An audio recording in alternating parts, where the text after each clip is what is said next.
ये video science के chapter number 4 का चौथा और सबसे अंतिम पार्ट है। अगर आपने इसका पार्ट 1, 2 और 3 नहीं देखा है तो उन सब का लिंक आपको इसी वीडियो के पिन कमेंट में मिल जाएगा। आप उन सभी पार्ट्स को जरूर देख लीजिएगा ताकि चैप्टर को समझने में आपको कोई परेशानी ना हो। बोर्ड्स के एग्जाम में अच्छा स्कोर करने के लिए चैप्टर को समझना बहुत ज़रूरी होता है और इसमें DAV गुरु आपकी मदद कर सकता है। इसके लिए बस आपको इस चैनल के प्लेलिस्ट में जाना है जहाँ पर अलग अलग कैटेगरीज में आपको हर क्लासेस के वीडियोस मिल जाएंगे। आप अपने क्लास के वीडियोस को कभी भी बिल्कुल फ्री में यहाँ से देख सकते हैं। इस चैनल को सब्सक्राइब करके बेल आइकन को प्रेस भी कर लीजिए ताकि जब भी हम कोई नया वीडियो आपके क्लास के लिए अपलोड करें उसका एक नोटिफिकेशन आप तक पहुँच जाए।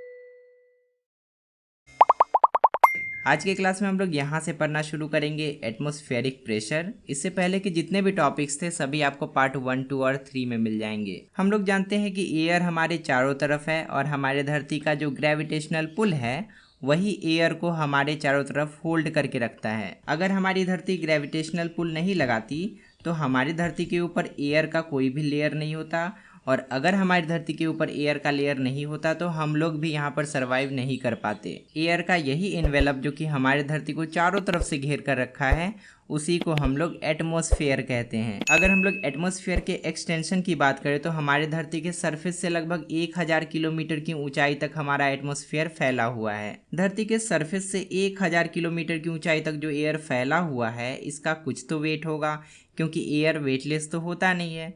इसी वेट के कारण धरती के हर पॉइंट और हर ऑब्जेक्ट पर एक प्रेशर लगता है। उसी प्रेशर को हम लोग एटमॉस्फेरिक प्रेशर या एयर प्रेशर भी कहते हैं। एग्जाम्पल के लिए अगर हम लोग अपनी बात करें तो हम लोग भी धरती पर रहते हैं और हमारे ऊपर भी एयर का बहुत लंबा कॉलम है। इस एयर का जो वेट है इसके कारण हमारे ऊपर भी प्रेशर लगते रहता है कंटिन्यूसली हमेशा, लेकिन हमें फील नहीं होता है प्रेशर। हमें थोड़ी लगता है कि कोई हमें ऊपर से दाब रहा है या हम लोग कोई वजन ढो रहे हैं। ऐसा क्यों नहीं होता है उसके बारे में इसी चैप्टर में हम लोग आगे डिटेल में भी समझेंगे। हम लोग अभी तक पढ़ चुके हैं कि प्रेशर क्या होता है। प्रेशर को डिफाइन हम लोग किए थे thrust per unit area. Thrust क्या होता है? थ्रस्ट एक परपेंडिकुलर फोर्स को कहा जाता है जो कि एक यूनिट सरफेस एरिया पर लगता है। परपेंडिकुलर फोर्स मतलब 90 डिग्री एंगल पर फोर्स लगना चाहिए। पर यूनिट एरिया पर जितना फोर्स लगता है उसी को हम लोग प्रेशर कहते हैं। एटमॉस्फेरिक प्रेशर को और अच्छे समझने के लिए हम लोग एक यूनिट एरिया कंसिडर कर सकते हैं धरती के किसी भी जगह पर। जैसे कि यहाँ पर एक यूनिट एरिया कंसिडर कर लिया गया है। मान लेते हैं कि ये एक यूनिट एरिया है और यहाँ से h हाइट तक एटमॉस्फेयर फैला हुआ है।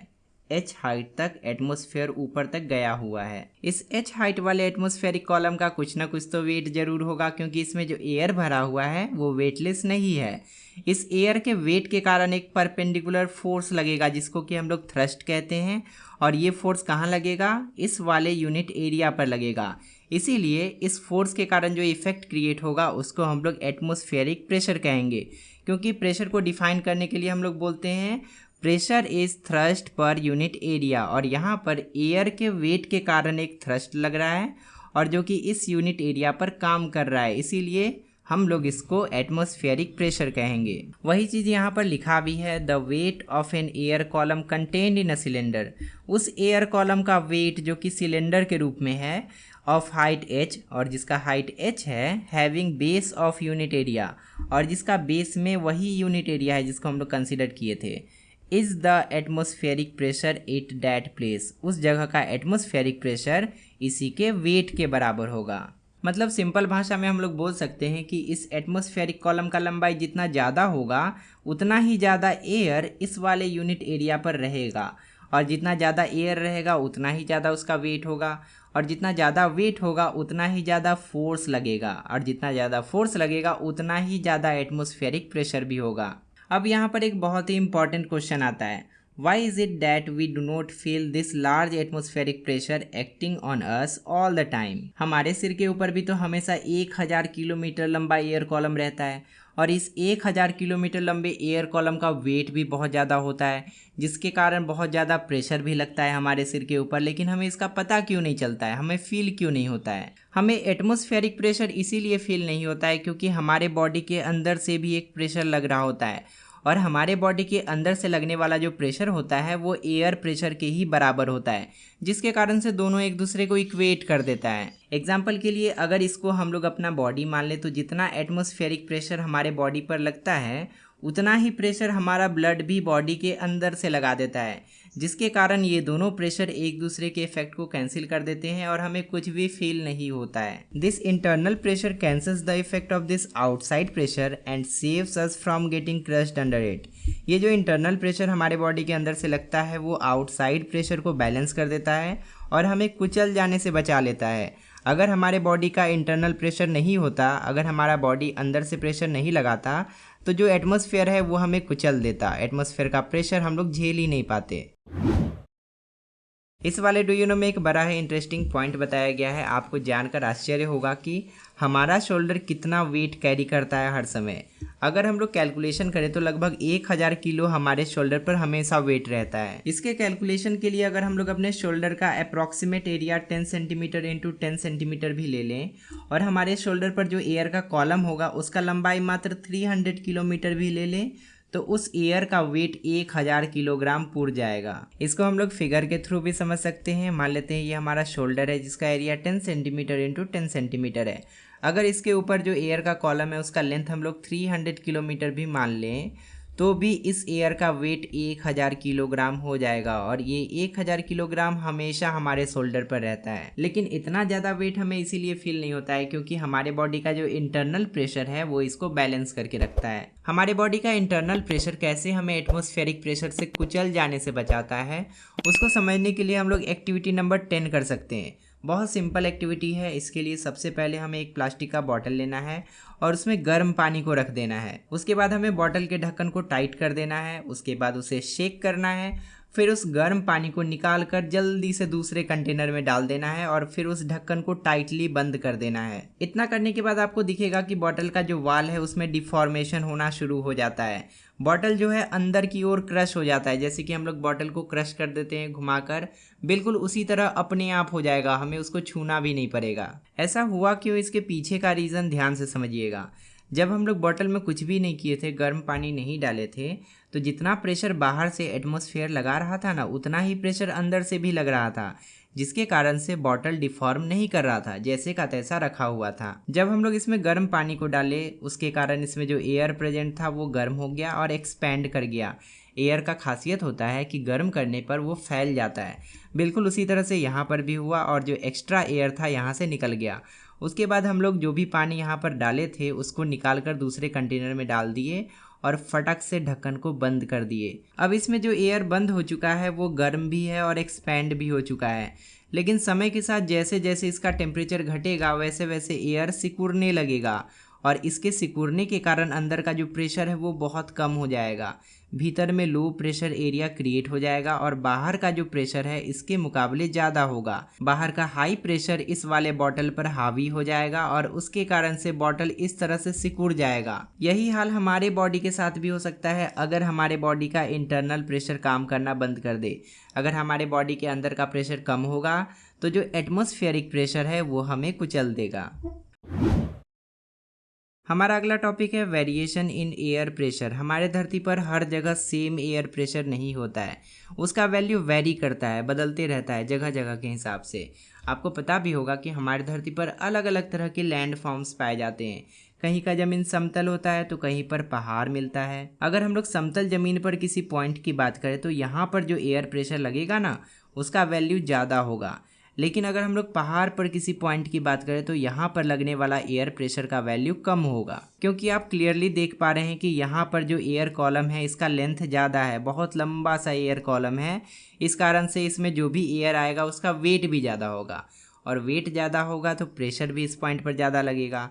लेकिन यहाँ पर जो एयर कॉलम है उसका लेंथ छोटा सा है क्योंकि पहाड़ का ऊंचाई बहुत ज़्यादा है। इस कारण से इस पॉइंट पर लगने वाला एयर प्रेशर का वैल्यू इस पॉइंट पर लगने वाले एयर प्रेशर के वैल्यू से कम होगा। वही चीज़ यहाँ पर बताया भी गया है कि जैसे जैसे हम लोग एटमॉस्फेयर में ऊपर की तरफ बढ़ेंगे हमारे ऊपर एयर कॉलम की जो लंबाई है वो घटते जाएगी। इसी कारण से एयर प्रेशर में हमें डिक्रीज यानी कि कमी देखने को मिलता है जब हम लोग हायर एल्टीट्यूड मतलब बहुत ऊंचाई पर जाते हैं। इनफैक्ट जब हम लोग हायर एल्टीट्यूड पर जाते हैं, ऊंचाई पर जाते हैं, तो हमारे लिए सांस लेना भी मुश्किल हो जाता है और कभी कभी तो हमारे नोज से ब्लीडिंग भी शुरू हो जाता है। आप सुने भी होंगे कि कुछ लोग जब प्लेन पर सफ़र करते हैं या बहुत ऊंचा पर्वत पर चढ़ते हैं तो उस समय उनके नाक और कान से ब्लड निकलने लगता है। इसका क्या रीज़न है आपको पता होना चाहिए अगर आप अभी तक चैप्टर को अच्छे से समझ कर पढ़े हैं।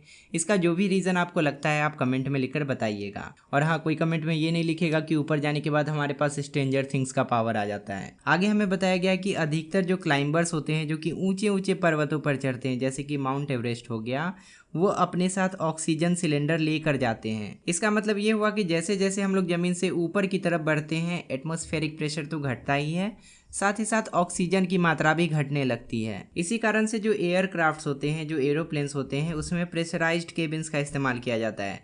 प्रेशर को क्रिएट किया जाता है वहाँ पर, क्योंकि ऊपर जाने के बाद प्रेशर बहुत कम हो जाता है। प्रेशर को कुछ इस तरह से मेंटेन किया जाता है, बढ़ा दिया जाता है, ताकि जो पैसेंजर्स होते हैं और केबिन क्रू होते हैं उनको सुरक्षित रखा जा सके। एटमॉस्फेरिक प्रेशर एल्टीट्यूड के साथ तो बदलता ही है, जितना ऊंचाई पर हम लोग जाएंगे उतना कम प्रेशर होते जाएगा। लेकिन इसके साथ साथ एयर प्रेशर टेम्परेचर और टाइम पर भी डिपेंड करता है। हम लोग पहले ही क्लास 7 में पढ़ चुके हैं कि हमारे धरती पर अनइवन हीटिंग होता है। धरती के हर एरिया में सेम अमाउंट ऑफ सनलाइट नहीं पहुंच पाता है। इसी कारण से हमारे धरती पर एयर प्रेशर हमेशा बदलते रहता है। हॉटर प्लेस में मतलब गर्म जगहों में हवा गर्म होकर हल्की हो जाती है, और जहां पर हवा हल्की रहेगी वहां पर एटमॉस्फेरिक प्रेशर कम होगा, और उसके मुकाबले जो आसपास का एरिया रहता है वहाँ का हवा ठंडा रह जाता है, क्योंकि वहाँ तक सनलाइट ही नहीं पहुँच पाता है। और हॉटर प्लेस के मुकाबले जो कोल्डर प्लेस होता है वहाँ का प्रेशर ज़्यादा हो जाता है। मान लेते हैं ये हमारा धरती है और सन यहाँ पर है, तो यहाँ पर इसको सनलाइट आसानी से मिल रहा है, तो यहाँ का जो हवा है वो गर्म हो जाएगा और हल्का हो जाएगा, तो यहाँ पर कम प्रेशर लगेगा। लेकिन यहाँ पर तो सनलाइट नहीं पहुँच पा रहा है, तो यहाँ पर जो हवा है उसका वेट तो जितना था उतना ही रहेगा, वेट नहीं घटेगा, क्योंकि गर्म ही नहीं हो रहा है। तो यहाँ पर जो लगने वाला प्रेशर होगा पहले के मुकाबले ज़्यादा होगा। इसका मतलब ये हुआ कि जहाँ का टेम्परेचर अधिक है वहाँ का प्रेशर कम होगा, और जहाँ का टेम्परेचर कम है वहाँ का प्रेशर अधिक हो जाएगा। इसी कारण से हवा हाई प्रेशर एरिया से लो प्रेशर एरिया की तरफ बहने लगती है। यही वो फेनोमेनन है, यही वो प्रक्रिया है जिसके कारण से हमें धरती पर लैंड ब्रिजेस, सी ब्रिजेस, विंड और स्टॉर्म देखने को मिलता है। हवा बहने का कारण अच्छे से समझ लीजिए। मान लेते हैं ये हमारा धरती है और यहाँ पर सन है। यहाँ पर ज़्यादा हीट मिल रहा है और यहाँ पर कम हीट मिल रहा है। यहाँ पर ज़्यादा हीट मिल रहा है तो हवा गर्म होकर ऊपर की तरफ बढ़ेगी, और इस जगह को भरने के लिए इधर से ठंडी हवा इस तरफ बढ़ने लगेगी। हमारा अगला टॉपिक है importance of atmospheric pressure. Atmospheric pressure हमारे लिए ज़रूरी क्यों है उसके बारे में यहाँ पर हमें अच्छे समझना है। We make use of atmospheric pressure in our day to day life while performing very many simple task. बहुत सारे काम हम लोग ऐसे करते हैं जहाँ पर एटमॉस्फेरिक प्रेशर बहुत ज़रूरी होता है। एग्जाम्पल के लिए जब हम लोग किसी लिक्विड को स्ट्रॉ से पीते हैं, पाइप से पीते हैं, तो उसके लिए हम लोग स्ट्रॉ के अंदर के प्रेशर को घटा देते हैं। इस कारण से एयर प्रेशर लिक्विड के सरफेस पर काम करने लगता है, और एयर प्रेशर का वैल्यू स्ट्रॉ के अंदर के प्रेशर से ज़्यादा हो जाता है। एटमॉस्फेरिक प्रेशर अधिक हो जाने के कारण लिक्विड को ज़बरदस्ती स्ट्रॉ से होकर हमारे मुंह तक चले जाना पड़ता है। इसको हम लोग फिगर के थ्रू भी समझ सकते हैं। मान लेते हैं एक ग्लास है जिसमें कि कोई लिक्विड रखा गया है, और इसको हमें स्ट्रॉ के थ्रू पीना है। जब हम लोग स्ट्रॉ के थ्रू पीते हैं तो सबसे पहले हम लोग स्ट्रॉ को अपने मुँह में डालते हैं, और उसके बाद हम लोग अंदर से सक करते हैं। सक करने के कारण अंदर में लो प्रेशर क्रिएट होता है। यहाँ पर लो प्रेशर एरिया क्रिएट होगा तो इस स्ट्रॉ में भी लो प्रेशर एरिया क्रिएट हो जाएगा। यहाँ का प्रेशर बहुत कम हो जाएगा, और एटमॉस्फेरिक प्रेशर इससे अधिक रहेगा। एटमॉस्फेरिक अधिक होने के कारण ये इस पर हावी हो जाएगा, और एटमॉस्फेरिक प्रेशर लिक्विड को फोर्स करेगा कि तुम जल्दी से इसके अंदर चले जाओ, क्योंकि इसके अंदर प्रेशर कम है। इसी कारण से लिक्विड स्ट्रॉ से होकर हमारे मुंह तक चले जाता है और हम लोग लिक्विड को पी लेते हैं। कुछ इसी तरह से सिरिंज में भी होता है। जब हम लोग सिरिंज से पानी खींचते हैं, आप देखे होंगे कि सिरिंज से जब पानी खींचा जाता है तो हम लोग अंदर का जो रबर पैड होता है उसको बाहर की तरफ खींचते हैं। जब इसको बाहर की तरफ खींचा जाता है तो अंदर का प्रेशर कम हो जाता है, और इस प्रेशर को भरने के लिए, यहाँ का प्रेशर मेंटेन करने के लिए पानी को अंदर आना पड़ता है। दूसरा एग्जाम्पल है रबर सकर्स। एटमॉस्फेरिक प्रेशर के बिना ये भी काम नहीं कर सकते हैं।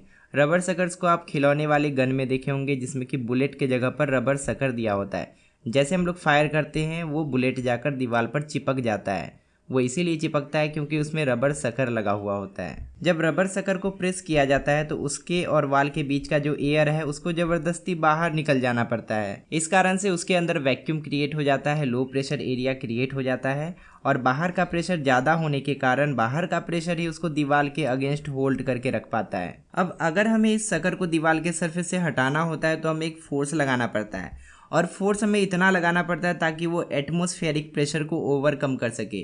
अगर एटमॉस्फेरिक प्रेशर से कम फोर्स हम लोग लगाएंगे तो हम लोग शकर को दीवार से नहीं हटा पाएंगे। रबर शकर्स कैसे काम करते हैं इसको आप एक्टिविटी नंबर 11 से समझ सकते हैं। इसके लिए सबसे पहले तो आपको एक रबर शकर चाहिए और एक टेबल चाहिए। जब आप इस रबर शकर को टेबल पर प्रेस करेंगे तो इसके अंदर जो एयर रहता है ना, इस शकर के भीतर में जो एयर जमा रहता है वो बाहर निकल जाता है। जब ये बाहर निकल जाएगा और आप इसके प्रेशर को हटाएंगे तो ये वापस से फैलना चाहेगा, जैसे पहले था वैसे होना चाहेगा। इस कारण से इसके अंदर वैक्यूम क्रिएट होगा। वैक्यूम मतलब लो प्रेशर एरिया क्रिएट हो जाएगा, अंदर का प्रेशर कम हो जाएगा और उसके मुकाबले जो बाहर का प्रेशर है वो ज़्यादा रहेगा, हाई प्रेशर रहेगा। अब बाहर का हाई प्रेशर यानी कि एटमॉस्फेरिक प्रेशर इस वाले शकर को प्रेस करके रखेगा। तब तक ये प्रेस करके रखेगा जब तक हम लोग इसको हटाने लायक फोर्स नहीं लगाएंगे। इस रबर शकर को इस पर से हटाने के लिए या तो हमें दोनों को अपोजिट डायरेक्शन में पुल करना पड़ेगा या तो हमें धीरे से यहाँ पर छोटा सा छेद कर देना पड़ेगा। जैसे एयर इसके अंदर चले जाएगा वैसे रबर शकर इसको छोड़ देगा। पुलिंग फोर्स को लगाने के लिए आप एक एक करके इस पर बुक्स रख सकते हैं। जब आप एक बुक रखेंगे और इसको उठाएंगे तो शकर नहीं हटेगा, 2 बुक रखेंगे इसको हटाएंगे शकर नहीं हटेगा। लेकिन एक समय ऐसा आएगा जब बहुत सारा बुक इस पर आप रख देंगे तो इसका वजन बहुत ज़्यादा हो जाएगा। उसके बाद जब आप शकर को उठाएंगे ना तो ये आसानी से यहाँ से खुल जाएगा। अब चलिए हमारे सबसे अंतिम टॉपिक पर आते हैं जो कि है फोर्स एंड प्रेशर। ये दोनों बिल्कुल एक दूसरे से अलग चीज़ है। हम लोग फोर्स का भी डेफिनेशन देखे थे और प्रेशर का भी डेफिनेशन देखे थे। फोर्स क्या होता है? जब हम लोग किसी ऑब्जेक्ट को पुश करते हैं या पुल करते हैं तब उस पर फोर्स लगता है। लेकिन प्रेशर क्या होता है? जब एक परपेंडिकुलर फोर्स किसी ऑब्जेक्ट पर लग रहा होता है यूनिट सरफेस एरिया पर, तब हम लोग उसको प्रेशर कहते हैं। फोर्स का यूनिट न्यूटन होता है, ये आपको याद रखना है, और प्रेशर का यूनिट न्यूटन पर मीटर स्क्वायर होता है। यहाँ पर बताया भी गया है कि force and pressure are 2 different concept, दोनों एक दूसरे से बिल्कुल अलग चीज़ है।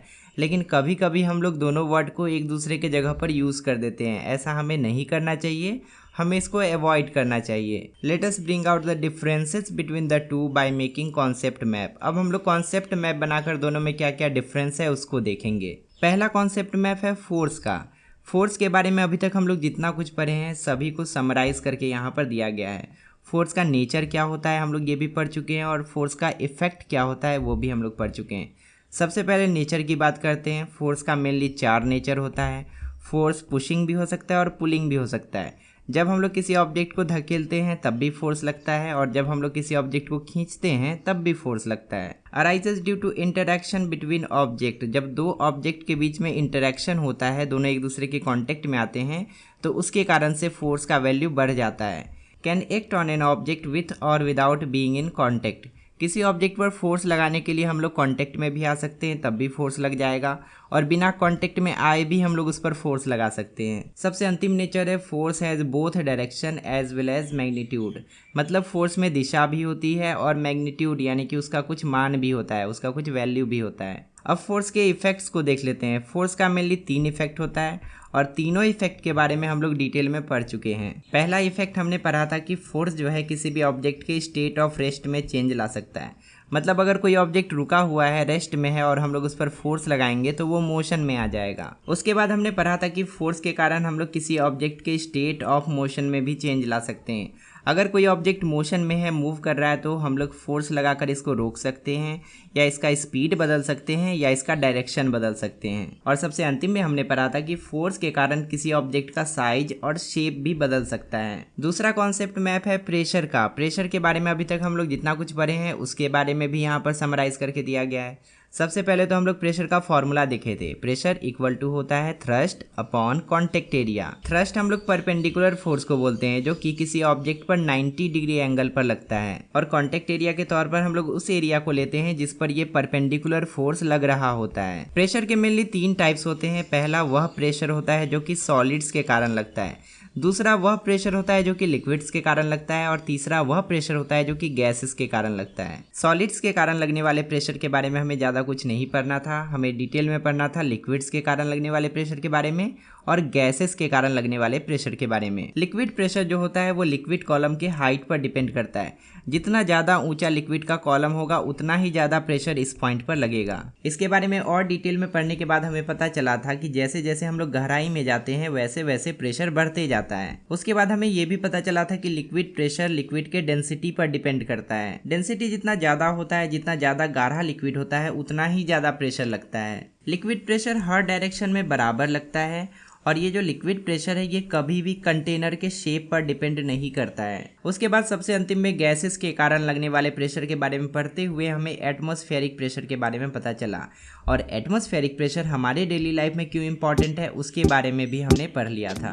फाइनली यहाँ तक हमने पूरे चैप्टर को कंप्लीट कर लिया, और आपको किस चैप्टर का एक्सप्लेनेशन चाहिए आप कमेंट में लिखकर जरूर बताइएगा। आपकी क्लास के साइंस का प्लेलिस्ट ओपन करने के लिए लेफ्ट साइड में क्लिक कीजिए, वहाँ पर आपको सभी चैप्टर्स के वीडियोज मिल जाएंगे, और अगले क्लास का वीडियो देखने के लिए राइट साइड में क्लिक कीजिए। फिलहाल इस वीडियो में इतना ही, मिलते हैं अगली क्लास में बहुत सारे नए टॉपिक्स के साथ।